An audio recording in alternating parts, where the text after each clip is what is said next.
ওয়ালাকাদ যারানা লিজাহান্নামা কাসীরাম মিনাল জিন্নি ওয়াল ইনসি। আল্লাহ বলেন যে অনেক মানুষ এবং জিন তাদেরকে সৃষ্টি করেছে আমি জাহান্নামের জন্য। কেন?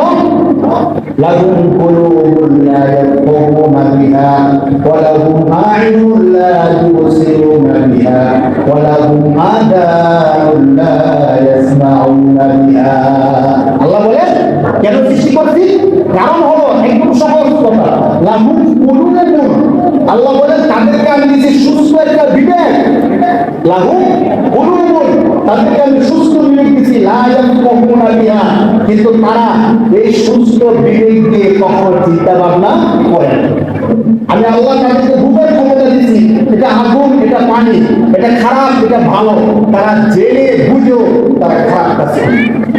আপনাদেরকে আমি ছোট্ট একটা উদাহরণ দিয়েছিলাম না, আল্লাহ তাআলা এই কথাগুলো বলার পরে লাহুম কুলুবুন লা ইয়াফকাহুনা বিহা, আমি আল্লাহ তাদেরকে সুস্থ একটা বিবেক দিলাম, কিন্তু তারা সুস্থ বিবেককে কাজে লাগায় না। ওয়া লাহুম আ'য়ুনুন লা ইউবসিরুনা বিহা, সত্যকে দেখার জন্য, ভালো জিনিস দেখার জন্য আমি আল্লাহ তাদেরকে চোখ দিলাম, কিন্তু তারা চোখ দিয়ে ভালো জিনিস দেখে না, সবসময় খারাপ জিনিস দেখে। ওয়া লাহুম আযানুন লা ইয়াসমাউনা বিহা, আমি আল্লাহ তাদেরকে সত্য কথা শোনার জন্য, কোরআনের বাণী শোনার জন্য কান দিলাম, তারা কান দিয়ে আল্লাহর বাণী শুনে না, আল্লাহর কোরআন শুনে না, গান শুনে, অশ্লীল কথাবার্তা শুনে। আল্লাহ বলেন উলাইকা কাল আনআম, যারা এমন বিবেক দিয়ে ভালো জিনিস চিন্তা করে না, যারা চোখ দিয়ে ভালো জিনিস দেখে না, যারা কান দিয়ে ভালো কিছু শুনে না, উলাইকা কাল আনআম, তারা হলো চতুষ্প জন্তুর মতো। এই কথা কার বলেন? এই কথা কার? আল্লাহ কোরআন শরীফে 13 নম্বর পারা 9 নম্বর পারা 13 নম্বর পৃষ্ঠার মধ্যে আল্লাহ বলতেছে উলাইকা কাল আনআম, তারা হলো চতুষ্প জন্তুর মতো। এরকম কথা বলার পরে আল্লাহ তাআলা নিজে আবার কথা চেঞ্জ করতেছেন। আল্লাহ বলছেন না, শুধু এতটুকু না, উলাইকা কাল আনআম বাল হুম আদল। আল্লাহ বলেন শুধু চতুষ্প জন্তু না, বরং চতুষ্প জন্তু থেকেও আরো নিকৃষ্ট বলেন নাউযুবিল্লাহ। দেখেন আল্লাহ কিন্তু প্রথম বলছেন যারা এমন, তারা কিসের মতো? চতুষ্প জন্তুর মতো। এই কথা বলার পরে আল্লাহ বলতেছেন না চতুষ্প জন্তু না, বরং চতুষ্প জন্তু থেকেও আরো কি নিকৃষ্ট। কেন? মুফাসসির কেরামগণ চমৎকার একটা তাফসীর এখানে করছেন। মুফাসসির কেরামগণ বলেন যে আল্লাহ তাআলা এই কথা বলার পরে চতুষ্প জন্তু বলে যথেষ্ট ছিল, কিন্তু চতুষ্প জন্তু বললে হয় না। কারণ দেখেন চতুষ্প জন্তু যদি বলে তখন চতুষ্প জন্তু যারা আছে, গরু, ছাগল, ওট, ভেড়া, মহিষ, তারা তখন আল্লাহর উপর খ্যাপ বলছে, আল্লাহ আপনি তাদের শুধু চতুষ্প জন্তু বলছেন, এটা হয় না। কেন? কারণ তাদেরকে বুঝার মতো বিবেক দিচ্ছেন, আমাদেরকে তো বিবেক দেন নাই। কোনটা ভালো কোনটা মন্দ এটা কি গরু বুঝে? ছাগল বুঝে ভাই? বুঝে না। আপনাদেরকে একটা উদাহরণ দিই, ধরেন আপনি একটা গরু পালেন, যারা আগে গরু পালছে তাও বুঝবে। একটা গরু পালেন, এই গরুটা সবসময় আপনি সবকিছু করেন, আপনার নিয়ন্ত্রণে আছে, অনেক দিন ধরে এই গরুটাকে পালেন। পালার পরে আপনি যদি একদিন সকালবেলা আপনার ব্যস্ততা আছে, আপনি গরুকে বলবেন যে আমি তো প্রতিদিন তোমাকে গাছের জমিনে নিয়ে যাই, আজকে আমার ব্যস্ততা আছে, তোমাকে আমি গাছের জমিনে নিতে পারবো না। অতএব তুমি এক কাজ করো, আমার যে গাছের জমিটা আছে 5টা ক্ষেতের পরে আমার গাছের জমিটা, গরুকে বুঝাইতেছে যে 5টা ক্ষেতের পরে আমার কি গাছের জমিটা, আজকে তোমাকে আমি ছাইড়া দিলাম, আমার সময় কম, এখন তুমি নিজে নিজে আজকে জমির মধ্যে চলে যাও, সেখানে গিয়ে সাবধান মানুষের জমির মধ্যে মুখ দিবা না, শুধু আমার যে গাছ ক্ষেত আছে ওই গাছের মধ্যে তুমি মুখ দিবা। এই কথা গরুকে বুঝাই দেওয়ার পরে গরু শুনবে নাকি শুনবে না? বলেন গরু কি শুনবে নাকি শুনবে না? অনেক করে গরু বুঝাই দিচ্ছে, সাবধান তোমাকে আমি 5 বছর ধরে পালতেছি, কোন সময় মানুষের গাছ খাওয়াই নাই, আজকে আমার ব্যস্ততার কারণে তোমাকে দিতে পারবো না, আজকের জন্য শুধু তুমি 5টা জমির পর আমার ক্ষেত জমি, তুমি আমার জমিকে গাছ খাইবা, মানুষের জমির মধ্যে যাইবা না। সুন্দর করে বুঝাই দিয়া গরুটাকে যখন ছেড়ে দিচ্ছে, সেই দিন প্রথম গিয়ে মানুষের গাছগুলো খাইবে নাকি আমার জমির গাছ খাইবে? প্রথম যে ক্ষেত্রে পাবে তখন সাথে সাথে ওই ক্ষেত্রের মধ্যে মুখ দিবে। কারণ তার সেই কমন সেন্স নাই।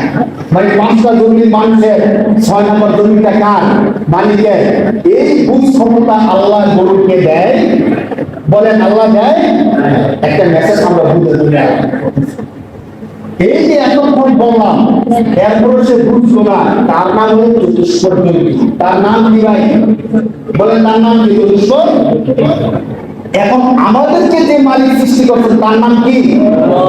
আল্লাহ আমাদেরকে বুঝাইলেন, শোনো, তোমাকে আমি সৃষ্টি করছি, তোমাকে আমি ভালো খাবার দিই, খারাপ থেকে হেফাজত করি, ভালোর মধ্যে রাখি, খারাপ থেকে তোমাকে আমি সংরক্ষণ করি।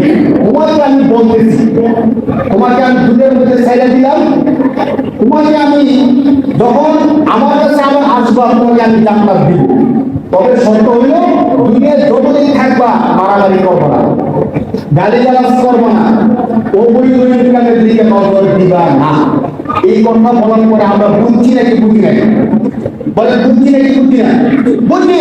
গালাগালি করা খারাপ কাজ, মারামারি করা খারাপ কাজ, হারাম ইনকাম খারাপ কাজ, বুঝছি। বুঝার পরেও আমরা মারামারি করি নাকি করি না?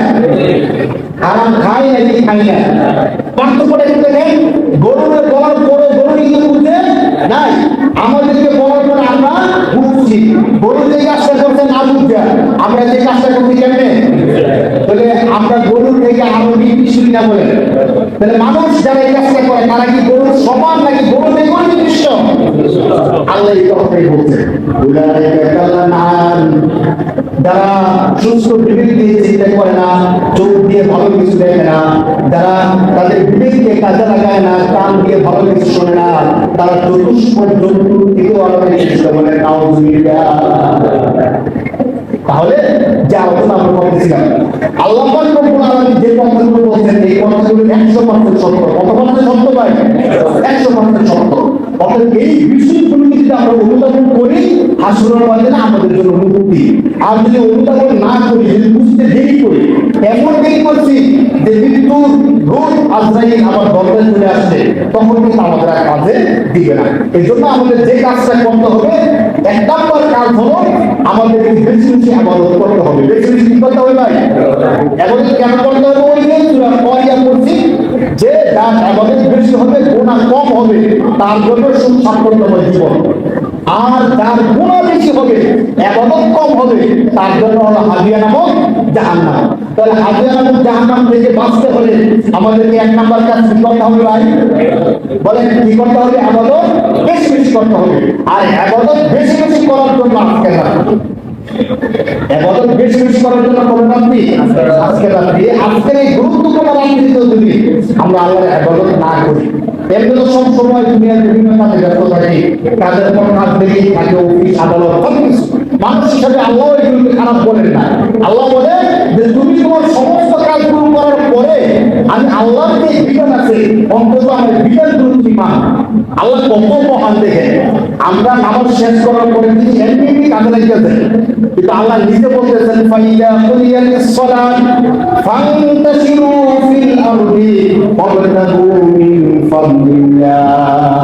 আল্লাহ 28 নম্বর পারা সূরা জুমার মধ্যে বলতেছেন, বান্দা যখন তোমার নামাজ শেষ হয়ে যায়, ফাইদা কুলিয়াতিস সালাত, যখন তোমার সালাত শেষ হয়ে যায়, তখন ফান্তাশিরু ফিল আরদি, তুমি জমিনের মধ্যে ছড়ায়ে পড়ো, আল্লাহর রিজিক তালাশ করতে থাকো। সুবহানাল্লাহ।